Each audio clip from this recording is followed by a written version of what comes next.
আরো অনেক দূর এগিয়ে যাবে, কিন্তু দেশ কিন্তু এগিয়ে যাচ্ছে, কিন্তু এগিয়ে যাচ্ছে না, আমরা যাচ্ছি না, কিন্তু এগিয়ে যাচ্ছে দেশ না, যাচ্ছে। দেশটা এগিয়ে যাচ্ছে কিভাবে আগাবে বলেন? দেশ কিন্তু দেশের জায়গা না, দেশ কিন্তু এগিয়ে যাচ্ছে, ঠিক আছে, কিন্তু আমরা হিসেবে করতেছি, কিন্তু যারা এখানে। আসসালামু আলাইকুম রাসেল ভাই, কেমন আছেন? এই তো ভাই ভালো। হঠাৎ দেখলাম একটু হেজিটেশন ফিল হয়ে দাঁড়িয়ে আছেন, কেমন জানি টেনশনে দাঁড়িয়ে আছেন, কারণ কি? আবার এখন আমার ক্যামেরার সামনে হাসি দিয়ে আছেন, বলেন। কারণ কি, এই তো শিক্ষা জীবনটা এখন নিয়ে মানুষ অনেক চিন্তিত, বুঝতে পারলেন? শিক্ষা জীবন নিয়ে মানুষ চিন্তিত, কারণ কি? কারণ কি, এখন যে ছেলেরা পড়াশোনা করে জীবনটা উন্নত করবে তা না করে এই পড়াশোনা করে বাইরে চলে যাচ্ছে, দেশের বাইরে বাইরে চলে যাচ্ছে, জি, বুঝতে পারলেন? আর এই দেশটা আমাদের প্রধানমন্ত্রী শেখ হাসিনা উন্নত করতেছে, কিন্তু আমাদের জন্য উন্নত করতেছে, কিন্তু আমরা বুঝতে পারছি না। যাদের জন্য উন্নত করছে তারা এসে এখানে এনজয় করতেছে। আপনি কতটুকু লেখাপড়া করেছেন? আমি কি ইন্টার পর্যন্ত পড়াশোনা করছি।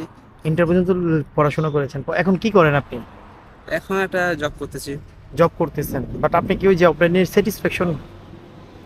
আল্লাহর মধ্যে যেটা আমার জব চলতেছে এটা আল্লাহর মধ্যে অনেক ভালো, ভালো, বুঝতে পারলেন? কিন্তু বেশি লোক করতে গেলে আবার সমস্যা হবে, বুঝতে পারলেন? জি। বেশি লোক পাওয়া যাবে না। আপনার বাড়ি কোন জায়গায়? চাপাই। চাপাই। চাপাই কোন জায়গা? চাপাই গোলাহাট। কি? গোলারহাট। জি না, গোলারহাট। ভোলারহাট। এখন আপনি যুব সমাজকে নিয়ে কিছু বলেন, আপনি থেকে যুব সমাজ কি জানতে চায়?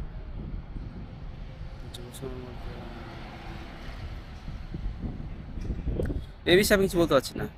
বলতে পারছি না। আচ্ছা, আপনি বলেন। কারণ যুব সমাজ যেন বলছেন আমাদের সমাজ এখন ঠিক আছে, আমরা ঠিক নাই, কারণ আমরা একজন আরেকজন হিংসা করতেছি, কিন্তু মানে হ্যাঁ আজকে মানে ভালো কিছু পাওয়া যাইতেছে, আর হ্যাঁ কি কারণে ভালো হওয়া যায় কেন এটা হিংসা করতেছি, এই কারণে আমরা আগে পারতেছি না, কিন্তু এটাই মূলত আমাদের মানে যুব সমাজ।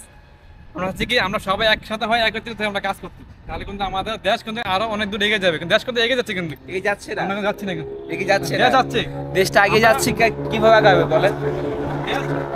দেশ কিন্তু দেশের জায়গা না, দেশ কিন্তু এগিয়ে যাচ্ছে, ঠিক আছে, কিন্তু আমরা হিসেবে করতেছি, কিন্তু যারা এখানে শিক্ষা নিয়ে বড় হচ্ছে সে শিক্ষা নিয়ে এরিয়া চলে যাচ্ছে বিদেশে যারা দেশটা ওদের আসলে দেশটা উন্নত করছে, অবশ্যই হ্যাঁ। আমাদের দেশটা তো উন্নত করতেছে না। আমাদের আমাদের দেশে যারা সেখানে শিক্ষা যত চেষ্টা করতেছে তাহলে সে ততটুকু উন্নত হচ্ছে।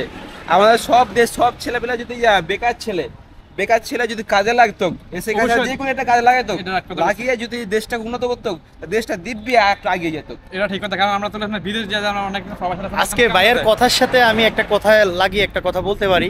আসলে উনি আজকে যে কথাটা বলেছে, আসলে আমরা বাংলাদেশ থেকে উন্নত শিক্ষা নিয়ে আমরা দেশের বাইরে গিয়ে আজকে দেশের বাইরেকে আমরা কি করছি, মানে উন্নয়নশীল দেশ তৈরি করছি, কিন্তু আমরা তো চাইলে আমাদের দেশকে আমরা উন্নত করতে পারি। আর আমাদের দেশে কিন্তু আমাদের মাননীয় প্রধানমন্ত্রী শেখ হাসিনা কিন্তু খুব সুন্দরভাবে বাংলাদেশকে রিপ্রেজেন্ট করছে, এবং আইটি সেক্টর থেকে শুরু করে বিভিন্ন খাতে বাংলাদেশে প্রধানমন্ত্রী কিন্তু এখন বর্তমানে খুব চমৎকারভাবে ভূমিকা পালন করছে। ভাই আমাদেরকে সেটাই বোঝানোর চেষ্টা করেছে নাকি? জি ভাইয়া।